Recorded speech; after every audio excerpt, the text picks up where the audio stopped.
Hello students, हम जानते हैं कि आइल्स राइटिंग, आइल्स प्रिपरेशन का सबसे मुश्किल एस्पेक्ट है। नॉर्मली मेरे स्टूडेंट्स ये सब इश्यूज फेस करते हैं। उन्हें टाइम मैनेजमेंट में प्रॉब्लम होती है, सूटेबल वर्ड्स एकदम से याद नहीं आते और रेलेवेंट आइडियाज़ और एग्जाम्पल्स या रेफरेंसेस भी उन्हें कभी कभी नहीं पता होते या उस टाइम याद नहीं आते। बाकी इश्यूज़ हैं, मैंने देखा है कि कई बार स्टूडेंट्स ऐसे लिखते लिखते अपने टॉपिक से डिविएट हो जाते हैं या कभी कभी उन्हें समझ ही नहीं आता कि उन्हें लिखना क्या है, उनसे एक्सपेक्टेड क्या है। हम अपनी ये सीरीज़ लाए हैं स्पेसिफिकली उन्हीं स्टूडेंट्स के लिए जिन्हें ये सब इश्यूज़ आते हैं। तो देखते हैं आज का हमारा एस्से क्या है। Some people say the main way to be happy in life is to have a lot of money. How might having a lot of money make people happy? What other things in life can make people happy? देखिए, सबसे पहले हम ये देखते हैं कि एस्से किस type का है। हमारी पहली सोच यही होनी चाहिए कि हम समझें कि हमसे क्या पूछा जा रहा है और हमें लिखना क्या है। बहुत हाई लेवल पे एकदम से हमें एस्से लिखने पे जंप नहीं कर देना चाहिए। तो हमारी ये यहाँ जो स्टेटमेंट है वो है, some people say the main way to be happy in life is to have a lot of money. यहाँ बेसिकली हमें दो क्वेश्चंस के आंसर करने हैं। How might having a lot of money make people happy? बहुत सारा पैसा होने से लोगों को कैसे खुशी मिल सकती है? What other things in life can make people happy? और क्या चीज़ें हैं जो लोगों को हैप्पी बना सकती हैं? तो हमें यहाँ इन दो क्वेश्चंस का आंसर करना है। मुझे नहीं लगता टॉपिक डिफ़िकल्ट है, राइट? बस आपको ये ध्यान रखना है कि आप इसे अच्छे से अच्छा लिखें और अपने टॉपिक से डिविएट ना करें। तीसरी लेकिन बहुत इंपॉर्टेंट बात यह है कि आप टाइम को स्टिक करें। सबसे पहले हम इसका फ्रेमवर्क डिसाइड करते हैं। हर एस्से की तरह इसमें भी एक इंट्रोडक्शन होगा, एक कंक्लूजन होगा। इसके अलावा दो बॉडी पैराग्राफ्स में हम अपने मेन कंटेंट को डिवाइड करेंगे। पहले बॉडी पैराग्राफ में हम फर्स्ट क्वेश्चन का आंसर करेंगे और सेकंड बॉडी पैराग्राफ में हम सेकंड क्वेश्चन का आंसर करेंगे। फर्स्ट क्वेश्चन जो कि है कि how might having a lot of money make people happy, और सेकंड क्वेश्चन जो कि है what other things in life can make people happy. इस स्टेज पर मैं रिकमेंड करती हूँ कि आप सबसे पहले एक इंट्रोडक्शन लिख लीजिए। हम अपनी आइल्स की प्रैक्टिस में बहुत सारी इंट्रोडक्शंस लिखते हैं, बहुत प्रैक्टिस करते हैं, तो हम इसे फटाफट लिख सकते हैं। Many wish to amass wealth as it is suppose to bring joy and contentment. Riches have many ways to make our lives better. However, human experience is incomplete without a few more factors. This essay intends to analyze how money and other factors or things can fill a person's life with happiness. तो यहाँ देखिए मैंने क्या लिखा है। Many wish to amass wealth as it is supposed to bring joy and contentment. amass का मतलब होता है गैदर करना, इकट्ठा करना। बहुत से लोग चाहते हैं कि वो बहुत सी वेल्थ इकट्ठा करे, क्योंकि ये माना जाता है, इट इज सपोज्ड, ये माना जाता है कि ये खुशी, जॉय यानी कि आनंद और कंटेंटमेंट और सेटिस्फेक्शन हमारी लाइफ में लाती है, राइट? खुशी के पीछे लोग भागते हैं, वेल्थ के पीछे लोग भागते हैं क्योंकि वो ऐसा मानते हैं। कंटेंटमेंट का मतलब होता है एक ऐसी खुशी जिसमें इंसान में एक सेटिस्फेक्शन होती है। Riches have many ways to make our lives better. Riches माने जो अमीरी है, उसमें बहुत सारे तरीकों से वो हमारी जिंदगी को बेटर बनाती है। However, human experience is incomplete. फिर यहाँ मैंने हाउएवर से अपनी बात को आगे बढ़ाया है। हालांकि ह्यूमन एक्सपीरियंस पूरा नहीं हो सकता जब तक हमारी लाइफ में कुछ और फैक्टर्स नहीं होते। This essay intends to analyse. यह एस्से इंटेंशन रखता है कि इस एस्से की मंशा है या इस एस्से का पर्पस है कि वो एनालाइज करे कि कैसे मनी और बाकी फैक्टर्स और चीज़ें एक इंसान की ज़िंदगी में हैप्पीनेस ला सकती हैं। अब इस स्टेज पे मैं अपने स्टूडेंट्स को रिकमेंड करती हूँ कि वो 5-7 मिनट, 5 to 7 मिनट्स प्लानिंग में लगाएं।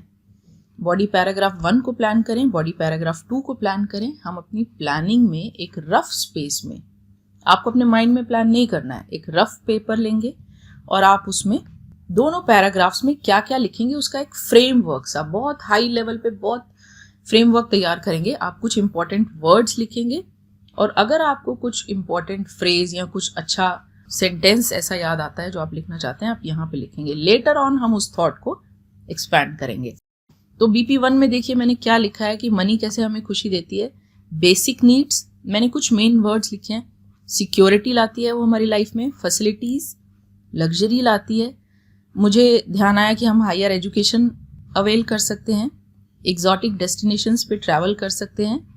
फिर मुझे 1-2 वर्ड्स लिखने थे, रिचेस, अबंडेंस, ये वो वर्ड्स हैं जो मैं पैसे के लिए यूज़ कर सकती हूँ, वेल्थ के लिए यूज़ कर सकती हूँ, तो वो भी मैंने यहाँ लिखे हैं। इन वर्ड्स को मैं यूज़ करूँगी। अगर हम ये वर्ड्स यहाँ नहीं लिखते तो कई बार ऐसे लिखते हुए हम उन वर्ड्स को भूल जाते हैं और फिर लिखते लिखते बाद में हमें याद आता है और फिर हमें या तो इरेज करना पड़ता है, जिससे हमारा इससे बहुत मेसी हो जाता है। बॉडी पैराग्राफ 2 में हम बाकी एस्पेक्ट्स लिखेंगे जो हमारे लिए खुशी लेकर आते हैं। हम शुरुआत करेंगे कि money is just one aspect, money तो एक ही फैक्टर है सिर्फ। मुझे कुछ वर्ड्स एसोसिएट करने थे कि मनी होने के बावजूद भी कई बार लोगों में अनहैप्पीनेस होती है, स्ट्रेस होता है और डिप्रेशन होता है। फिर मैंने जल्दी से बाकी के फैक्टर्स को नोट किया ताकि मेरा कोई फैक्टर छूट ना जाए। Family support, love, good health, respect, right. और फिर मैं एक फैक्टर अपने इस पैराग्राफ में थोड़ा सा एक्सप्लेन करना चाहती हूँ कि हैप्पीनेस इज इंटरनल। हैप्पीनेस तो हमारे अंदर होती है, वो पैसे से नहीं आती, तो ये भी बात मैं वहाँ लिखूंगी। मैं यहाँ आपको एक बार ये बता दूँ, शायद कुछ स्टूडेंट्स को ये लगता होगा कि प्लानिंग से हमारा टाइम वेस्ट होता है, पर ऐसा नहीं है। प्लानिंग के बहुत सारे, ऐसे को प्लान करके लिखने के या किसी भी राइटिंग को प्लान करके लिखने के बहुत सारे एडवांटेजेस हैं। पहला है कि it saves time, right. It actually saves time, क्योंकि एक बार अगर आपने अपने फ्रेमवर्क को डिफाइन कर लिया, ऐसे प्लान कर लिया, या आपने अपनी किसी भी राइटिंग को प्लान कर लिया, तो आप बहुत क्विकली उसे लिखते हैं, आपको बार बार रुकना नहीं पड़ता। रिड्यूसेस एरर्स एंड रीवर्क, वही बात मैंने की कि आपके एरर्स कम होते हैं, आपका फ्लो मेंटेन रहता है और आपको बार बार अपनी चीज़ें इरेज और दोबारा लिखनी नहीं पड़ती। आप प्लानिंग करते करते एस्से की और थोड़ी अंडरस्टैंडिंग डेवलप करते हैं, जो आपके एस्से की क्वालिटी को बेटर करता है। और जब एक बार आप अच्छी तरह प्लान कर लेते हैं, तो एक कॉमन प्रॉब्लम जो आजकल मैं स्टूडेंट्स में देख रही हूँ कि वो अपने टॉपिक से डिविएट हो जाते हैं। तो प्लानिंग आपको डिविएट होने से भी बचाती है, आपका फोकस बनाए रखती है, राइट। अल्टीमेटली आपका क्वालिटी ऑफ एस्से अच्छा निकल के आता है। देखते हैं हमने बॉडी पैराग्राफ 1 कैसे लिखा है। Riches can bring many a facility into our lives. One needs money to fulfil basic needs. It brings stability and a sense of safety in life. Once basic facilities are catered to, one can enjoy a luxurious lifestyle only if they have more funds. For example, one can enjoy life by availing benefits of higher education, the latest health facilities, comfortable homes, and travel to exotic destinations if there are funds available. मैं कुछ words के मतलब बता देती हूँ। Riches का मतलब होता है material wealth. बेसिक नीड्स होती है हमारी रोटी, कपड़ा, मकान। स्टेबिलिटी का मतलब होता है कि लाइफ में कोई ज़्यादा उथल पुथल ना हो, तो उसे स्टेबिलिटी, एक स्टेबल लाइफ कहा जाता है। फिर आगे मैंने लिखा है कि once basic facilities are catered to, एक बार बेसिक फैसिलिटीज़ पूरी हो जाएं, one can enjoy a luxurious life style. One can enjoy, एक व्यक्ति एन्जॉय कर सकता है। इस क्लॉज को देखिए, once basic facilities are catered to. हमें आइल्स में अच्छा स्कोर करने के लिए कुछ कॉम्प्लेक्स सेंटेंसेस लिखना ज़रूरी होता है, तो ये उसी तरह का सेंटेंस है। कई बार मेरे पास कुछ ऐसे स्टूडेंट्स आते हैं जिन्होंने पहले आइल्स अटेम्प्ट किया होता है और उन्हें समझ नहीं आ रहा होता कि उनका राइटिंग का स्कोर क्यों नहीं बढ़ रहा। So this is one of the reasons. एक रीज़न तो ये है कि ग्रामर में बहुत सी प्रॉब्लम्स होती हैं, वोकैबुलरी इतनी रिच नहीं होती, और साथ ही एक रीज़न ये है कि उन्हें ये नहीं पता होता कि आइल्स में एक रेंज ऑफ सेंटेंस स्ट्रक्चर्स की रिक्वायरमेंट होती है, जिनमें से एक बहुत इंपॉर्टेंट है कॉम्प्लेक्स सेंटेंस स्ट्रक्चर्स। ओके, सो यहाँ हमने वो लिखा है। फिर हमने एक एग्जाम्पल लिया है कि one can enjoy life by availing benefits of higher education. अगर किसी के पास पैसे हैं तो वो बेनिफिट अवेल कर सकता है, यानी कि वो बेनिफिट ले सकता है किसका, हायर एजुकेशन का, लेटेस्ट हेल्थ फैसिलिटीज़ का, कंफर्टेबल घर का।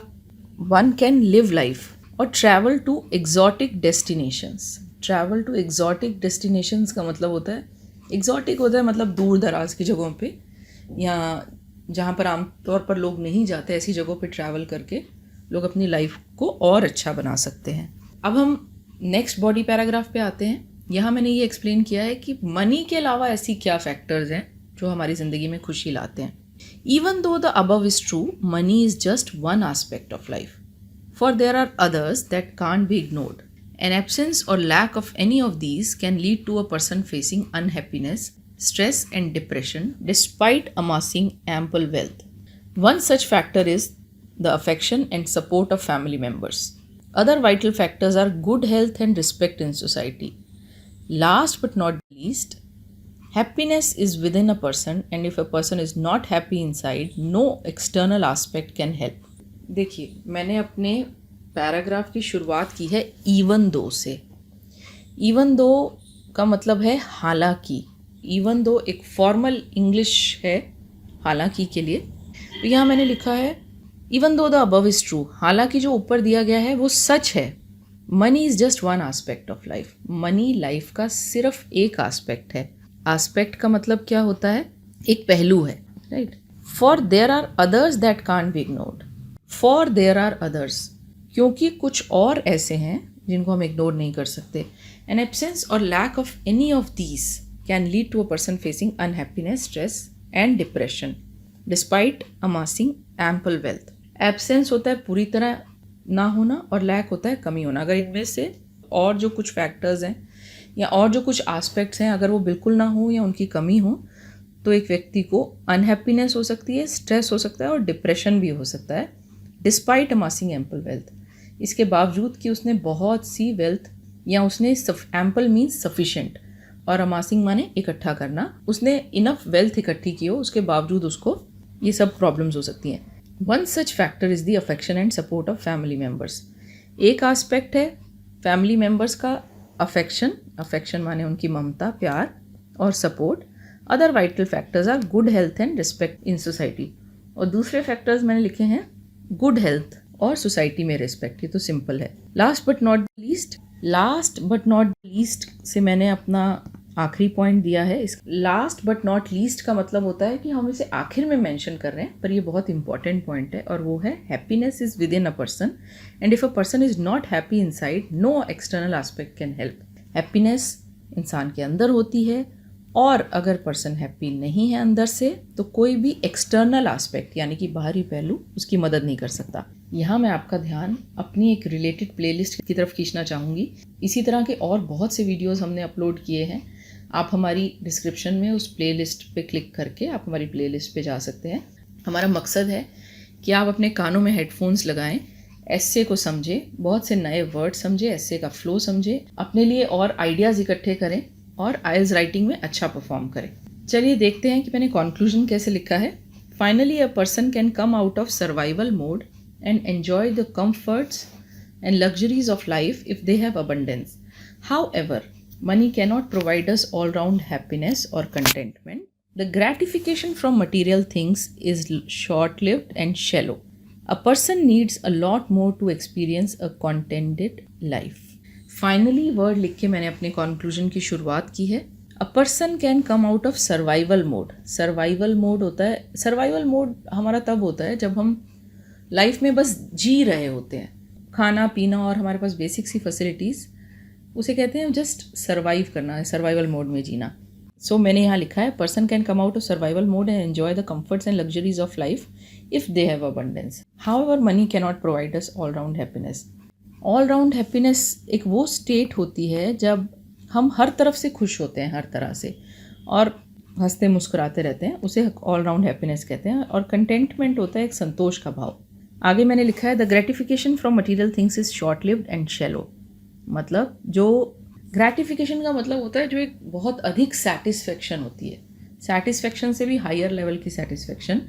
The gratification from material things is short lived and shallow का मतलब है, शॉर्ट लिव्ड का मतलब जो कम टाइम के लिए हो, और शैलो होता है जिसमें ज़्यादा डेप्थ ना हो. लाइफ में इंसान को एक थोड़ी सी डेप्थ भी चाहिए होती है. A person needs a lot more to experience a contented life. एक इंसान को बहुत अधिक और भी बहुत कुछ चाहिए होता है ताकि वो एक सेटिस्फैक्ट्री लाइफ लीड कर सके. और वो हमने अपने एस्से में दिया है. यहाँ हमारा एस्से ख़त्म होता है. श्योर आपने आज बहुत कुछ नया सीखा होगा. अगर आपको हमारा ये वीडियो अच्छा लगा हो तो प्लीज़ इसे लाइक कीजिए, शेयर कीजिए और हमारे चैनल को सब्सक्राइब कीजिए. बाय.